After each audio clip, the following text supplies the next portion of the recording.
Désolée, je parle encore un petit peu du nez, j'ai été enrhumée mais ça va mieux.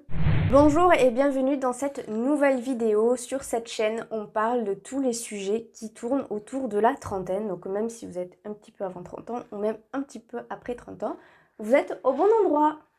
Aujourd'hui, on va parler de contraception. Alors pour moi, la contraception, c'est pas ma contraception, mais c'est notre contraception. Ça concerne aussi bien monsieur que madame. Et il faut que ce soit une contraception qui va du coup ensemble, aussi bien pour monsieur que pour madame. Donc aujourd'hui, on va parler de la contraception. En ce qui me concerne, je ne prends plus de contraception. Je n'en ai plus du tout. Je suis à 0 hormones dans mon corps. J'ai un corps au naturel. Avant de vous dire le pourquoi du comment je ne prends plus de contraception et comment on fait aujourd'hui au sein de notre couple, on va faire un petit retour en arrière d'il y a quelques mois ou peut-être même quelques années pour tout vous expliquer en fait en détail de comment on en est arrivé là aujourd'hui. Quand on parle de contraception à nous les femmes, c'est de suite la pilule. Voilà, au début, j'ai pas forcément prêté attention à tout ce que pouvait apporter de bon et de mauvais à la pilule. J'ai pris ça, j'ai pas forcément porté attention à ce que ça pouvait faire sur mon corps. Au début, tout allait bien et puis au fur et à mesure, je me suis rendu compte qu'il y avait des choses en moi qui avaient changé, notamment mon humeur, j'étais assez irritable, je me sentais pas super bien avec ça. Et puis, c'était un petit peu déjà pour moi contraignant cette histoire de pilule parce que bon, bah, j'étais jeune, quand je devais aller chez une copine, il fallait pas que je l'oublie. Si je voulais partir en vacances, il fallait pas que je l'oublie. C'était un petit peu contraignant, mais bon, je voyais que si j'avais d'autres copines qui prenaient la pilule et puis bon, que pour elles ça se passait bien, donc bon, bah, je continuais sur ça. Mais voilà, je faisais régulièrement un petit check-up chez mon médecin et souvent elle me demandait est-ce que je la supporte bien. Donc des fois je lui disais là ça va pas trop, en ce moment j'ai ci, en ce moment j'ai ça. Enfin voilà, je lui relatais du coup en fait tous les petits problèmes que je pouvais trouver du coup à la pilule. Et donc du coup qu'est-ce qu'elle me proposait? C'était juste de changer en fait de pilule, mais de rester sous pilule. Donc bon je me disais pour moi c'est que ça doit m'aller en fait, donc je vais continuer avec ça. Donc voilà, les années passent et je continue toujours avec ma pilule.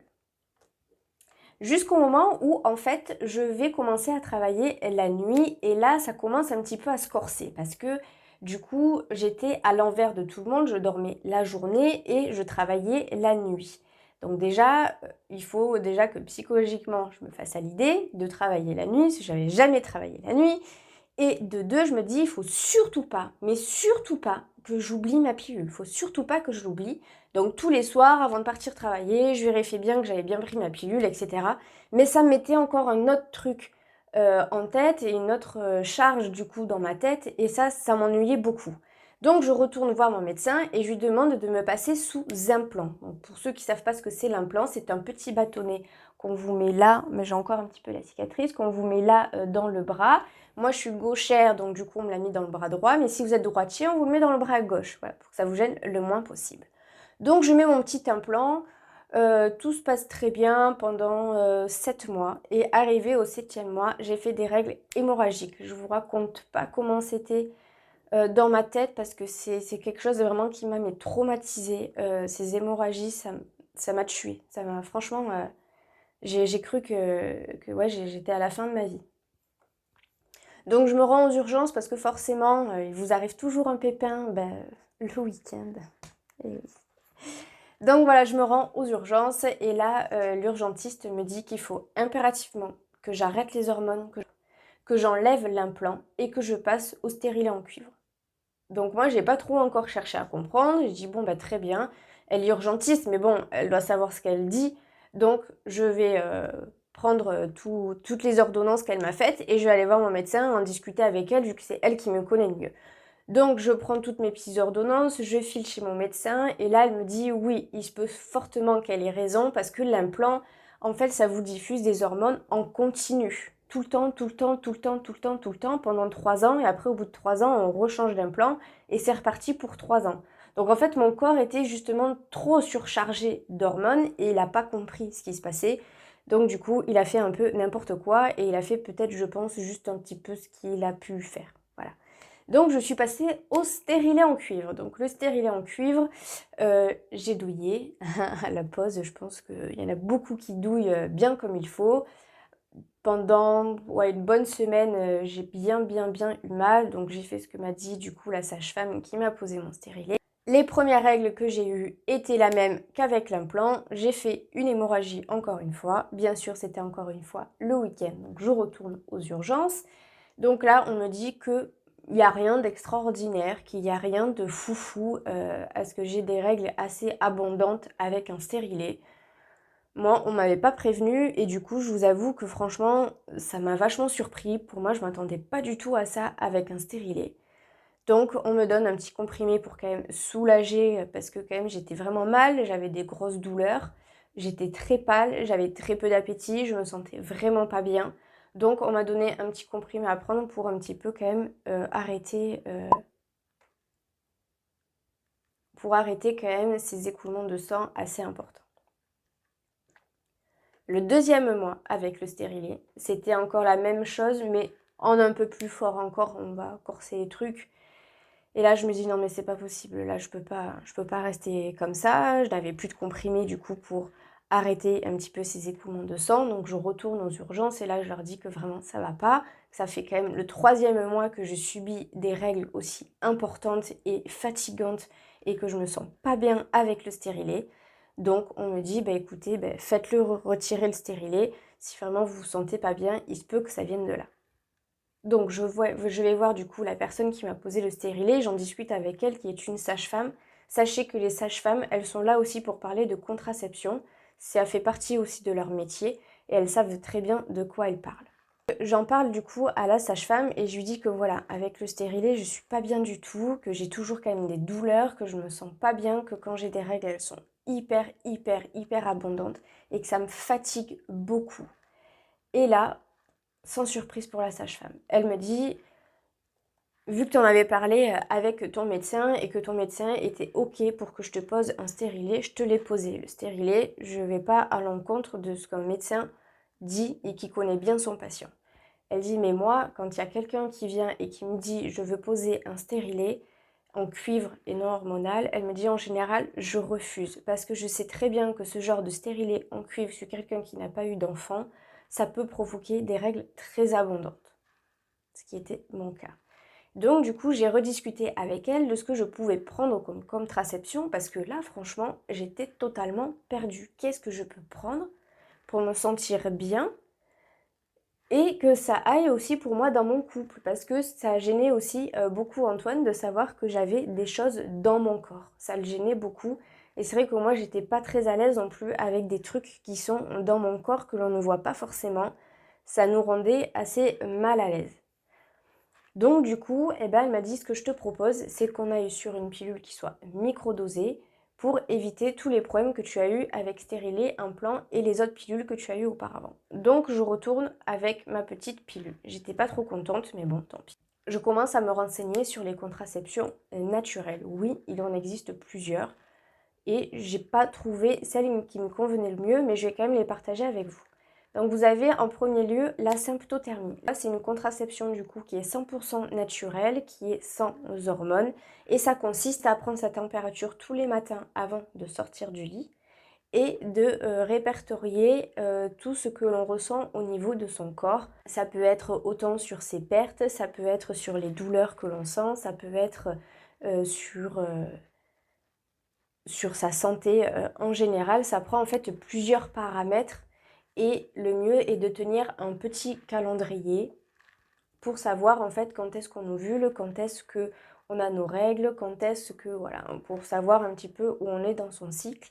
Mais j'avoue que cette contraception peut s'adapter uniquement aux personnes qui ont un cycle vraiment régulier et qui se connaissent vraiment sur le bout des doigts. C'est un petit peu compliqué pour moi à mettre ça en place parce que je ne connaissais pas mon corps du coup au naturel et me baser uniquement sur mes températures et mon corps, mes pertes, etc. J'étais un peu flippée de me tromper sur les jours où j'ovule, le jour où je n'ovule pas. Voilà, j'avais vraiment très peur de me tromper, sachant que voilà, je ne me connaissais pas. Je me dis, pour commencer, c'est peut-être pas vraiment en fait la contraception qui tirait le mieux. Ensuite, je suis tombée sur un petit boîtier qui s'appelle Lady Camp. Lady Camp, c'est en fait un petit peu comme la symptothermie, ça se ressemble énormément, sauf que c'est en fait dans un petit boîtier qui est rond comme ça. Il a carrément sa petite sonde pour prendre sa température et il vous met des petits voyants une fois que vous avez pris votre température. Donc vert, c'est que vous n'avez aucun risque de procréer. Jaune, il faut peut-être faire attention. Et rouge, où il faut faire ultra attention parce que c'est là où vous pouvez être fertile. Donc si vous voulez un enfant, il faut le faire à ce moment-là. Si vous ne voulez pas d'enfant, il faut faire ultra attention. Pourquoi depuis tout à l'heure je vous parle de température? Parce qu'en fait notre température corporelle augmente quand on est sur le point d'ovuler ou quand on ovule. Voilà.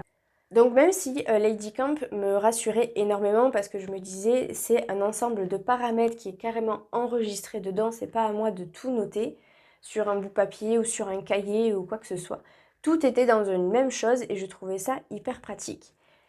Mais il y a quelque chose quand même qui m'a un petit peu refroidi, c'est que le boîtier il coûte dans les 300 balles. Ouais, ça m'a fait un petit peu mal. Donc je me suis dit je vais peut-être quand même attendre et je vais peut-être me tourner vers d'autres alternatives. Je vais voir si je trouve autre chose. Donc on s'est rendu compte que voilà, on ne voulait vraiment pas d'enfants et on s'est dit mais qu'est-ce qu'en fait nous soulagerait tous les deux, ce serait qu'un des deux en fait ne puisse plus procréer en fait. Donc je suis retournée voir mon médecin et je lui ai dit que voilà, ça faisait de façon plusieurs mois que je lui en parlais, plusieurs années que je lui en parlais, que je ne voulais pas d'enfants, que ça ne m'intéresse pas, que voilà, enfin voilà, je vais pas tout vous refaire la vidéo, mais enfin voilà, que je ne voulais pas du tout d'enfants. Et là, je lui ai dit, j'aimerais bien me faire ligaturer. Et là, pas qu'elle m'a regardée étonnée, parce qu'elle sait mon non-désir, mais elle me dit, vu ton âge, elle me dit, je pense pas qu'il y ait un gynéco qui veut t'opérer pour te ligaturer à ton âge. Et là, je lui ai dit, mais pourquoi? Parce que bon, je suis majeure, ça fait plusieurs années quand même que je sais que je veux pas d'enfant. Comment ça se fait en fait que je puisse pas en fait? Et là, elle me dit, bah oui, effectivement, tu es très jeune et il faudrait pas qu'en fait, un jour, tu changes d'avis et qu'en mettant arrivé à 30 ans ou 32 ans, tu te dises, ah bah tiens, finalement, si j'aurais su, j'aurais peut-être pas fait cette opération et aujourd'hui, j'ai envie d'un enfant. Donc, mince, quoi. Bon, donc je rentre et je dis à Antoine, bon, c'est mort, elle veut pas. Donc j'ai quand même demandé à d'autres médecins et tous les médecins ont dit pareil, que non, eux, ils ne voudraient pas me faire au moins une ordonnance pour que j'aille voir un gynécologue pour qu'il m'opère. Personne n'a voulu me faire cette ordonnance. Donc Antoine a pris les devants et il m'a dit, bon, si personne ne veut le faire, peut-être qu'à moi, on voudra le faire. Donc pour un homme, ça s'appelle une vasectomie. Une vasectomie, c'est tout simple, c'est une petite incision que l'on fait au niveau des deux testicules et on coupe un canal à chaque testicule qui s'appelle le canal déférent et ça empêche en fait tout simplement aux spermatozoïdes de passer. Donc on est allé voir un premier urologue à Marseille et cet urologue lui a dit « Je suppose que votre compagne supporte mal la contraception, que vous ne voulez pas d'enfant et du coup vous voulez prendre la responsabilité de la contraception ». Et les 3 questions, il a répondu oui. Donc l'urologue ne voit pas de problème, il a dit bon vu votre âge, vous n'avez pas d'enfant, votre compagne ne veut pas d'enfant, je vois pas pourquoi je vous ferai pas l'opération. Donc on se revoit dans 4 mois, monsieur, prenez bien le temps de réfléchir et au bout de 4 mois, on va programmer l'opération. Donc les 4 mois y passent, il retourne voir l'urologue. L'urologue lui met un petit coup de stress et il lui dit il se peut que le jour de l'intervention, je me trompe. Et là, quand Antoine y rentre et qu'il me dit ça, je dis mais comment ça, il se trompe? Il a eu dans quoi son diplôme? Il a eu dans un paquet de céréales ou comment ça se passe? Donc ça nous a mis un peu en stress. Voilà, l'opération était programmée 15 jours après, je crois, ou quelque chose comme ça. Et le jour de l'opération, Antoine me dit non, j'y vais pas. J'y vais pas parce qu'imagine, il se trompe, je vais pas vous faire un dessin, mais votre homme va perdre beaucoup de sa virilité. Donc bon, on laisse tomber, moi je continue à prendre ma pilule. On était en plus sur le point de créer le bar à chat, etc. Donc à mon avis, c'était pas la meilleure période pour faire ça. Une fois que le bar à chat était bien lancé et que on commençait enfin à se poser, que tout commençait à être vraiment pas une routine, mais que tout était bien huilé, on est revenu sur le truc de cette vasectomie. Donc on va voir mon médecin et là mon médecin est d'accord pour lui faire une ordonnance pour faire une vasectomie. Donc il lui donne plusieurs adresses d'urologue et on va voir un urologue, voilà, tout simple. Et là, l'urologue lui dit que oui, pour lui, il n'y a pas de souci, il peut lui faire la vasectomie. Et du coup, Antoine lui parle en fait du premier urologue qu'on avait vu à Marseille, qui lui avait dit « il se peut que je me trompe ». Et là, l'urologue nous a dit « en fait, je pense qu'il a voulu vous faire peur pour pas vous faire en fait l'opération. Il devait juger en fait que vous étiez trop jeune et du coup, pour vous faire peur et pas vous faire l'opération, ben, en fait, il vous a dit ça ». C'est un peu bizarre, hein, autant dire non plutôt que de dire ça, hein, franchement. Bon, bref, du coup, il a fallu faire du coup les 4 mois encore de délai de réflexion. Les 4 mois de délai, une fois passés, il va du coup se faire opérer. C'est une opération qui n'est pas du tout invasive. Elle dure 30 minutes, montre en main.